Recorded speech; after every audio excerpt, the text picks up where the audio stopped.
दोस्तों नमस्कार।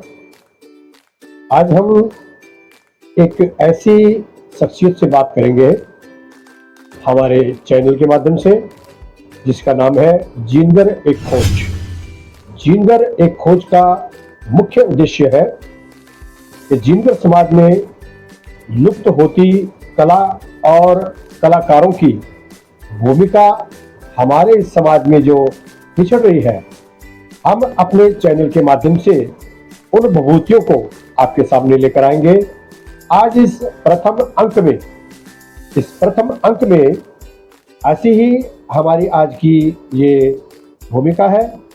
तो मिलाने जा रहे हैं हम ऐसे एक महान व्यक्ति से जिनका नाम है भूरा राम जी खत्री। भूरा राम जी खत्री और पिताजी का नाम है श्री सोहनलाल जी खत्री। इनके परिवार में छोटे 5 भाई और एक बहन। मंडावा जिला झुंझुनू से बिलोंग करते हैं, परंतु पिछले 40 से अधिक वर्षों से पटियाला पंजाब में गुजर बसर कर रहे हैं।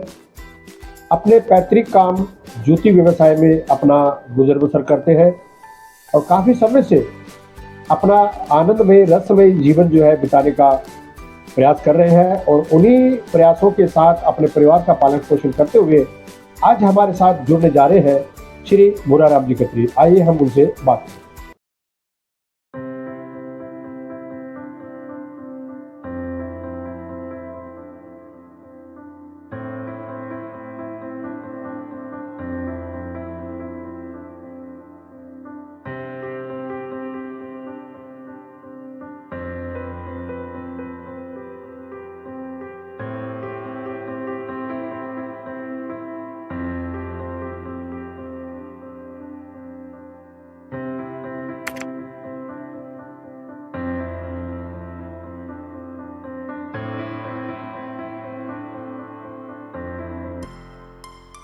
दोस्तों नमस्कार।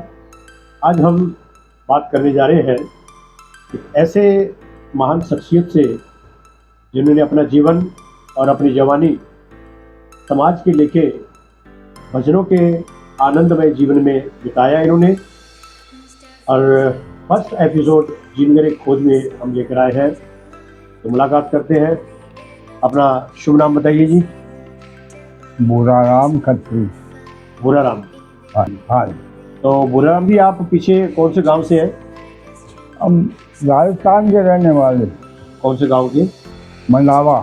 मंडावा जिला झुंझुनू। जिला झुंझुनू शेखावाटी। राजस्थान के रहने वाले। तो भूरा राम जी, ये बताइए कि आप पटियाला में कब से रह रहे हैं? कितने वर्ष हो गए आपको पटियाला में आए हुए? 40 साल से भी ऊपर हो गए हमारे के यहाँ आए। 40 साल से ऊपर हो गए। तो आपने, मैंने जहाँ तक देखा अपना, जब आप काम करते थे तो आपके भजनों की बड़ी चर्चा होती थी कि भूरा राम जी एक भजनी है, सत्संगी है। तो हमारे दर्शकों को ये बताइए कि आपके साथ में और कौन कौन ऐसे व्यक्ति थे जो भजन गाने का काम करते थे, सत्संग का काम करते थे? आपके साथ और कौन कौन थे? सत्संग का काम जब भी काम पड़ता, जब लुधियाना से बुलाना पड़ता था, यहाँ कोई सत्संग करने वाला नहीं था जी। हाँ, तो हमने यहाँ दसुराम डालिया और भूरा राम खत्री रामाधनी के चरणों के अंदर करनामल लेके हमें संकल्प लिया कि यहाँ पटियाला के अंदर भजन मंडली बने। बहुत अच्छी बात। हाँ, तो दसुराम डालिया और भूरा राम खत्री 2 बंदे एक नौजवानों को सिखलाई, धर्मशाला के अंदर बैठ के दिलाई हम जी। हाँ, क्या के पटियाला शहर के अंदर ये भजन मंडली बने। तो उस वक्त में आपके साथ में कौन कौन थे? जैसे जसुराम जी आपने नाम बताया अभी, और इसके अलावा और कौन जो थे भजन गाने का काम करते थे आपके साथ ही, पीछे कोर्स में गाने वाले, या इसके अलावा और कौन कौन नाम थे आपके? और ये कई आदमी थे, 10-12 आदमी। एक तो जयदी ढालिया, एक शंकर गहलोत, एक वो पूर्णचंद बच्चन वो के नाम ओम प्रकाश ओम प्रकाश ओम प्रकाश जी कुछावा वाले। हाँ वो ढोलक बजाते थे उस टाइम। जी अच्छा, और 5-7 आदमी और थे नाल। जब रात कहीं भी कोई काम पड़ता तो रात को सारी रात वहाँ निकाल देते। किसी रात कटानी है, किसी का जाना, गरीब अमीर सभी के गए हम। बहुत अच्छी। हाँ, हमारे से किसी का लालच नहीं, कोई 1 रुपया लिया नहीं किसी से। किसी का दुख सुख पड़ जाए, रात कटानी हो, कोई मृत्यु हो जाती, सारी रात वहाँ पे बैठे रहते है जी। रात को रात कट जाती भजन मंडली की तरफ। कोई पैसा नहीं लिया किसी से भी हमने।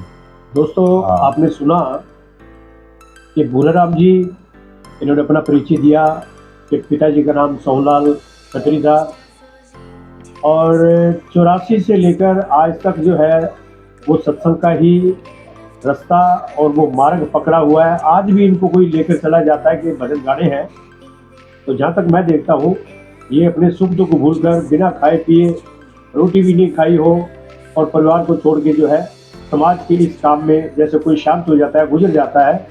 प्रथम रात काटने के लिए हमारे समाज में भजनों का कार्यक्रम रखा जाता है और उसके बाद में 10-11 दिन होने पर 11 की रात का जो कार्यक्रम होता है भजनों का, वो भी जो है अपने साथियों के साथ ये लेकर चलते हैं और उस मृत परिवार में सांत्वना देने के लिए और उनको जो है विधिवत कार्यक्रम देने के लिए इनके साथ पूर्व में आत्मा शांति और इनके पूर्व में इनके साथ में स्वर्गीय जसुराम जी डालिया, जिनका सानिध्य इनको प्राप्त हुआ और इन दोनों ने जो है एक भजन मंडली, सत्संग मंडली बनाई और बच्चों को साथ में लेकर के, युवाओं को साथ में लेकर के, जैसे नाम लिया अभी भूराराम जी ने, शंकर जी गहलोत, सीताराम जी निर्वाण और शंकर जी चौहान, राजकुमार जी डाबी और इनके साथ में बहुत सारे ऐसे युवा थे जो इनके साथ में जुड़ करके गलत आदतों को छोड़ करके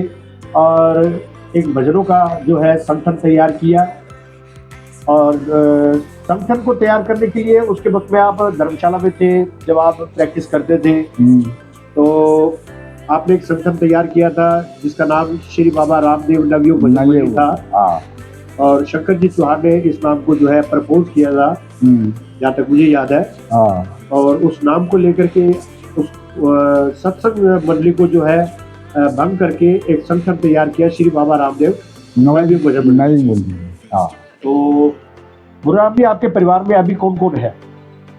हमारे परिवार के अंदर 2 लड़के हैं, अच्छा 2 बहुआ है, एक जनानी है, एक मैं हूँ। और परिवार में भाई कितने हैं आप? भाई 6 भाई है, जब एक बहन है।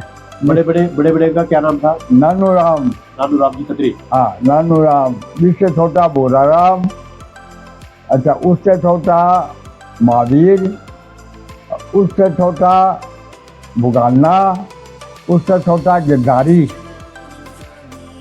इसके 6 भाई, एक भान, और वो करनाल दाई हुई थी हमारी भान, वो निर्माणों के या वो जी निर्माण के जय हुई थी करनाल। वहाँ पे एक वो एक भान। परिवार के आपने 6 बहन भाई, 7 बहन भाई होंगे। हाँ, 7 बहन भाई, 7 भाई।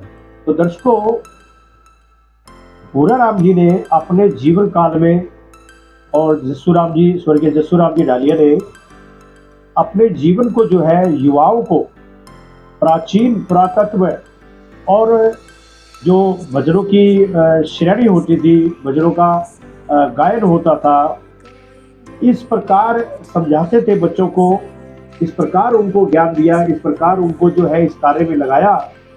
तो आज समाज में कहीं भी इस प्रकार की जैसे किसी के मृत्यु का काम बढ़ जाता है या किसी के छोटी मोटी सत्संग होती है या बाबा रामदेव जी की जागरण हो, खाटू श्याम जी की हो या हनुमान जी की जागरण हो, आज तक वो भजन मंडली जो है कहीं ना कहीं काम करती आ रही है। 1997 में इनको जो है इस भजन मंडली को बनाने का काम इन्होंने किया और करीब 2002 तक उस संगठन को चलाया। उसके बाद में कुछ ऐसे ही कारण बन गए थे जो भजन मंडली को जो है विराम देने पड़ा और कुछ मेंबरों को जो है अलग होना पड़ा। तो इसका क्या कारण रहा कि 2002 में उस भजन मंडली को जो है समापन करके आपने कुछ मेंबर जो है अलग हो, ये मैंने सुना था, वो भी कुछ कारण रहे हुए। ऐसे था, मतलब आप श्री के अंदर वो तालमेल होने से और 1 से 2 हो गई। चलो बढ़िया है। हाँ, मैंने एक बार चर्चा 1 से 2 हो गई भजन मंडली। एक तरफ शंकर जी वहां तो एक तरफ शंकर जी डालिया। ऐसी बात नहीं है। क्यों 2 फिलहाल हो गए तो दोनों तरफ 2 पार्टी हो गई। 2 हो गए। मैंने 2 हो गई, 1 से भजन मंडली। हाँ, कई लोगों ने ये भी कहा कि भजन मंडली में फूट पड़ गई है। हाँ। लेकिन हमारे यहाँ एक सिद्ध पुरुष है जो हमारे बाबा रामदेव जी के मुख्य पुरोहित हैं, तो उन्होंने एक बार कहा था कि ये बहुत बढ़िया हो गया। कल तक यहाँ एक भजन मंडली काम करती थी, आज यहाँ पर 2 संगठन तैयार हो गए। तो ये बहुत बढ़िया हुआ और समाज के काम नहीं रुकेंगे। समाज में काम नहीं रुकेंगे, चलता रहेगा। हाँ, ऐसा बढ़िया है। एक जब एक पिता होता तो उसके 4 पुत्र होते हैं, तो 2 जब अलग दुकान खोलते हैं या अलग मकान बनाते हैं तो उसमें वृद्धि होती है। तो चलो इस प्रकार ये 2002 में जो है उसका विभाजन होकर के आगे के लिए काम जो है बड़ी तेजी और तीव्रता से शुरू हुआ। एक भजन मंडली का नाम पुराना रह गया, श्री बाबा रामदेव नवयुग भजन मंडली। और 2004 में उसी संगठन से कुछ अलग हुए वर्कर, उन्होंने अपना एक संगठन तैयार किया। नाम में ज्यादा चेंजेस नहीं आए थे शायद, उसी को भी नाम श्री बाबा रामदेव नवयुग भजन मंडली को लेकर के एक ही बोलते, उसी नाम को जो है आधे को यूज करके श्री बाबा रामदेव नवयुग जागरण वेलफेयर मंडल रखा। दोस्तों, ये थे हमारे भूरा राम जी खत्री पटियाला पंजाब से, और इसी प्रकार की और रोचक दिलचस्प कहानियों से आपको रूबरू कराएंगे हम हमारे इस चैनल के माध्यम से, जिसका नाम है जिनगर एक खोज। नमस्कार, धन्यवाद, शुभ रात्रि।